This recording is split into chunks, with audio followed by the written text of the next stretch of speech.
ફરિયાદો થાય ખોટી ફરિયાદો પછી માત્ર જનતા ઉપર આપણે જનતાને દારૂ કાંડા ઉપર રેડ કરી તો કાર્યકર્તાનું સન્માન કરવું જોઈએ. હું તો સન્માન કરું, પણ આ તો સન્માન તો દૂર એને એટ્રોસિટીમાં આપણે કેસ કરાવડાવીને એટ્રોસિટીમાં ફરિયાદ થાય છે ને ઈ સેકન્ડે ઉપડી જાય છે એટ્રોસિટીમાંથી. એસપી શ્રીને લેખિતમાં આવે છે કે સાહેબ મને કોઈ એટ્રોસિટીમાં ફસાવવાની કોશિશ કરે છે. સાહેબ એટ્રોસિટીનો દલિતો એસટી એસસી સમાજ માટેનો કાનૂન વ્યવસ્થા છે, એને પ્રોટેક્શન માટે. આવી રીતે સુપ્રીમ કોર્ટ સુધી જાય છે એટ્રોસિટીના કેસમાં ફરી એમ કે સુપ્રીમ કોર્ટ કે ભાઈ આ ખોટો છે, આ ખોટો છે, ખોટો છે, કાયદો ઉઠો બનાવી દેશે એમનો સમાજ. તો એ સમાજને પણ કેટલું નુકસાન. બીજું કે આ વસ્તુ કર્યા પછી ધરપકડ કર્યા પછી આયો હાજર ન રહી, મરજી પડે ત્યારે આયોની મીટિંગ આવી જાય. આયોની દીકરી હોત તો શું થાય? એસપી ની દીકરી હોત તો ત્યાં એટ્રોસિટીમાં તો બહુ દુઃખદ કહેવાય યાર. અને કોના હિસાબે થાય? તમે ભાજપનો કયો નેતાજી મને ફોન કરો, હું કહી દઉં એને. હમણાં તમારી અહીંયા પગે પડીને તમને કહી દે ભાઈ એને છોડી દીધું. આવી રીતે ચાલશે. અને બીજી વસ્તુ કે જે બ્રાહ્મણ સમાજનો યુવાને આપઘાત કર્યો છે, 18 નામો છે સુસાઇડમાં, 16 નામો ભાજપ વાળા છે, એક ધરપકડ નથી થતી. અને આ એટ્રોસિટીમાં રાતોરાત તો કાયનાત બેનની ટીમને ધરપકડ કરી લે છે. ખુલ્લેઆમ બોલે છે પેલા લોકો. એટલે કાનૂન શું? આપણે કાનૂન શેના શપથ લઈએ? 30 વર્ષની ભાજપની સરકાર હોય તો એનો મતલબ નથી કે આપણે કાર્યકર્તા બની જઈએ. મારે એસપી ને એ જ કેવું છે. તે દિવસે મેં એસપી ને ફોન કર્યો છે કે ઈશુદાનભાઈ હમણાં 2 મિનિટમાં તમને જવાબ આપું, 2 મિનિટમાં જવાબ આપું. આ શું થઈ રહ્યું? શું 2 મિનિટમાં આપણે જવાબ આપી? એની ધરપકડ કરીને ખોટી ફરિયાદ કરી દીધી. અને આજે 11 વાગે થવાનો, જો 3 વાગે થવાનો, આયો હાજર નથી થતો. અને દર વખતનું છે. મરજી પડે ત્યારે જયારે કોઈ સામાન્ય જનતા હોય એટલે આયુને ગુમ થઈ જાય. તમારે ભાજપનો નેતાને ધરપકડ થાય આયુ હાજર ન રહ્યો જોઈએ, બીજે દિવસે બદલી કરી નાખે ડાંગમાં. તમારો ભાજપ આ તમારો શબ્દ થોડો વ્યાજબી નથી લાગતો. તો સાહેબ તમે મને કહો, મને ઓળખો કદાચ નહીં ઓળખો, પણ હું આપને ઓળખું છું. આજે તમારો શબ્દ છે કેટલી પીડા હશે. અમે આપની પીડાને અમે સમજી શકીએ છીએ, પણ આજે તમારો જે પછી રાજકીય પાર્ટીનું નામ લો છો ને, એટલીસ્ટ મારી સામે તો આજ નહીં. કેમ કે તમે તમારો શબ્દ એ થોડો ગેરવ્યાજબી લાગે છે. હું શું કહું સાહેબ, તમારી પાર્ટી તમે આપ તો બિલકુલ ભણેલા ગણેલા છો, આપ તો બિલકુલ અનુભવી છો. આ શબ્દ થોડો ગેરવ્યાજબી છે. તમે ખાલી સાહેબ સરકારી કર્મચારી સાહેબ તમે ખાલી શબ્દ ગેરવ્યાજબી લાગ્યો હોય તો એક પ્રતિષ્ઠિત ડોક્ટર જેને એપોઇન્ટમેન્ટ માટે 2 દિવસ લાગે છે, બરોબર, ઈ બેન પ્રજા માટે થઈ અને દારૂના અડ્ડા પકડાવે છે અને સન્માન કરવાની જગ્યાએ એને જેલમાં નાખી પછી જેલમાં રહી એવા ષડયંત્ર કરે તો કેટલું ખોટું લાગતું હશે?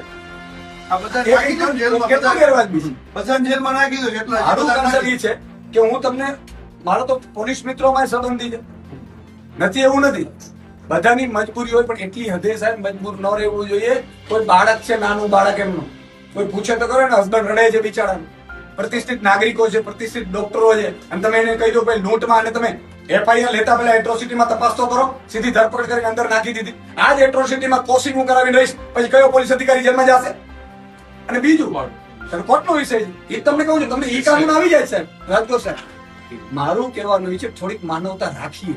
અને એસપી શ્રીની જવાબદારી બને, ડીએમ કલેક્ટર શ્રીની જવાબદારી બને કે એના જિલ્લામાં આવું ન થાય.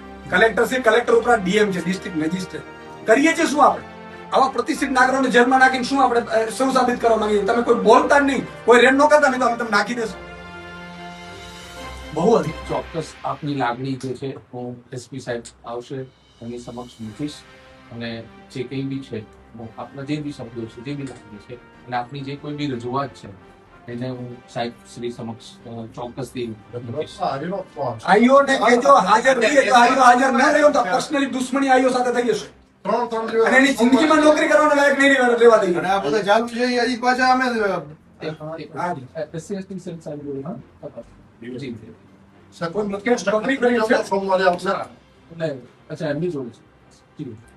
સોમવારે આજે તો હું આપને કહું, આજે હું પણ કલેક્ટર કચેરીએ અમારી દરિયાઈ સુરક્ષાને લગતી મીટિંગમાં હતો.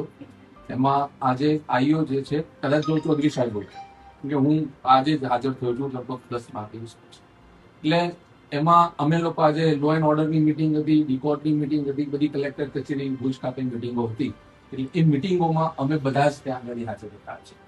એટલે કદાચ આજનું જો તો એમનું ભુજ મિટિંગમાં સવારે મારી જોડે હું એ જ કહું છું કે આઈ એમ શ્યોર મીટિંગો હોય. હવે તમે જે મને વાત કીધી ને સાહેબ ભાજપ પર, હું તમને સાબિત કરી દઉં. મારે કોઈ નામ નથી લેવું. આ પહેલા પણ એટ્રોસિટી થયેલી છે, કોઈ ધરપકડ નથી. સાંભળજો.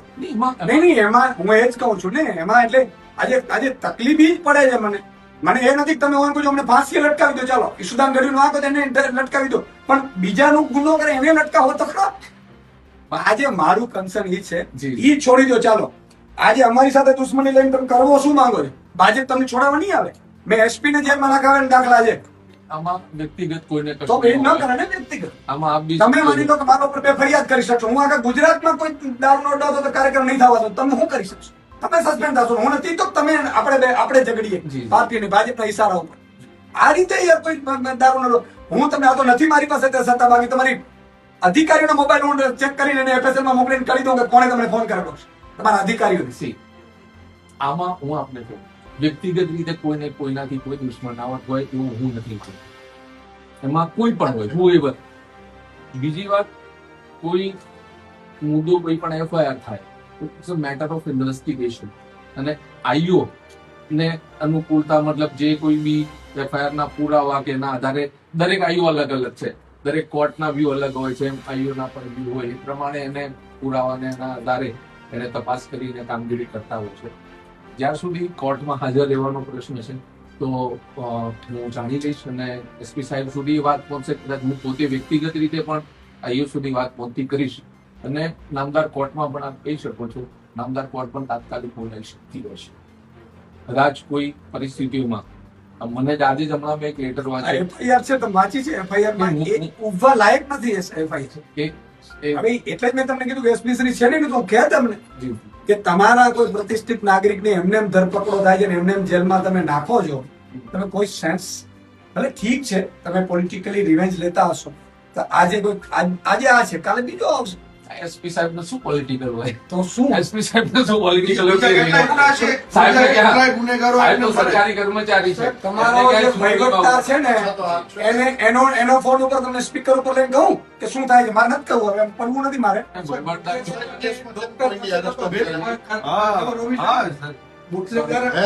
અને ડોક્ટર એ વચ્ચેના તો ભેદની ખબર હોવી જોઈએ ને થતા નહીં તો વ્યક્તિ દરેકના અલગ અલગ વર્ક છે, દરેકનું કામ અલગ છે. જે ગુનેગાર છે એ ગુનેગારનું કામ કરે, એને એરેસ્ટ કરવું, એને જેલમાં નાખવું, એની પર કાયદેસરના પગલા લેવા એ પોલીસની ફરજ છે.